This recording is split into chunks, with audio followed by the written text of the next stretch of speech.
generous. I think that's really inspirational for all of us. Mohamed, over to you, please. Thank you so much. Well, since it is Nelson Mandela Day, I think I will quote Madiba.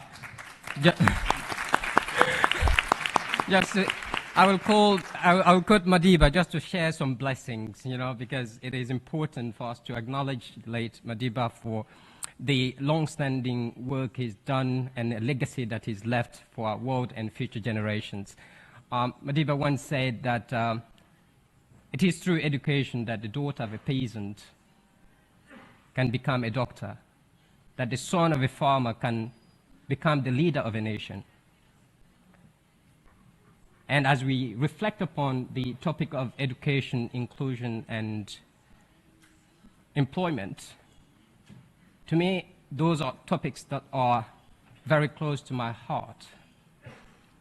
Last year, when I was attending this summit, I made it a personal commitment to have a fellow Guinean attend the summit, speaking of inclusion. And this year, I made sure that I have 4 of them being with me, and then they are here in this room.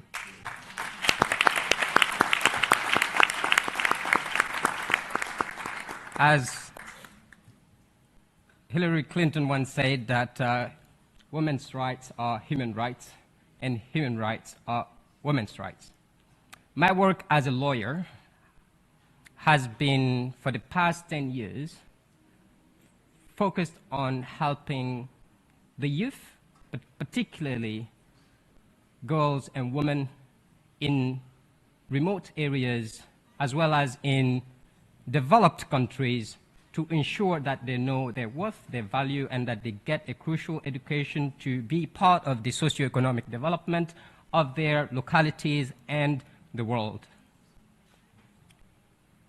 Today I'd like to share with you the stories of 3 young girls.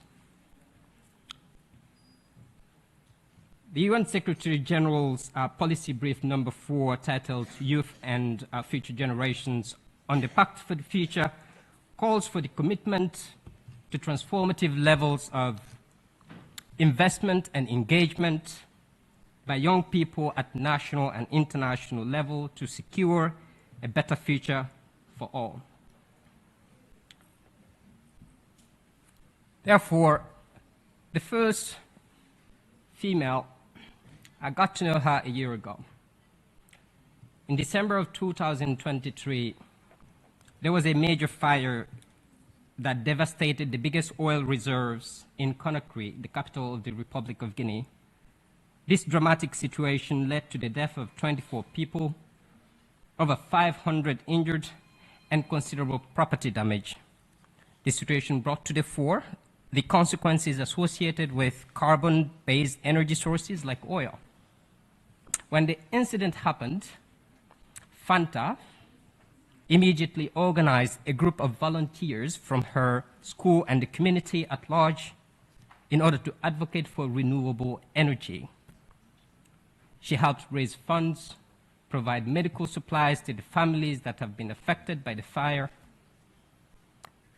And as her leadership became so remarkable, I decided to ensure that I endorse her to attend the last UN Civil Society conference that took place in Nairobi this past May. Fanta, she's 19 and she attended this conference, the first time ever to travel internationally. The second girl is Kadiatu Kaba. She told me that she firmly believes that environmental and climate concerns must be at the heart of human rights, and that young people must be empowered with the task of environmental sustainability efforts in order to limit the global climate crisis. In that regard, she held a national event bringing experts from different countries to ensure that not only people know and are aware of the dangers that we are facing, but that they take actual actionable actions to make sure that we are addressing them by planting trees and cleaning our different waters and then going to the ocean to take care of the environment. Finally, the third story of my remarks is that of a young girl who would like all of us to know that all she can remember is that she once had ambitions, simple dreams like excelling in her studies and obtaining an important position in a major company, pursuing a hobby of horseback riding like any other girl in the world. But that her ambitions and dreams shattered with the first stone that fell on their home as the home was being destroyed. She told me to tell you that more than anything else, today her dream is to escape the scourge of war and find a safe place to live, because she's starving, her family doesn't have anything to eat. Now, before I tell you the name of this person, I would like to reiterate that every human life, whether Christian, Jew, Muslim, anyone, is worth preserving and protecting. Noor al-Shana is an 18-year-old Palestinian student who is currently stranded in Gaza.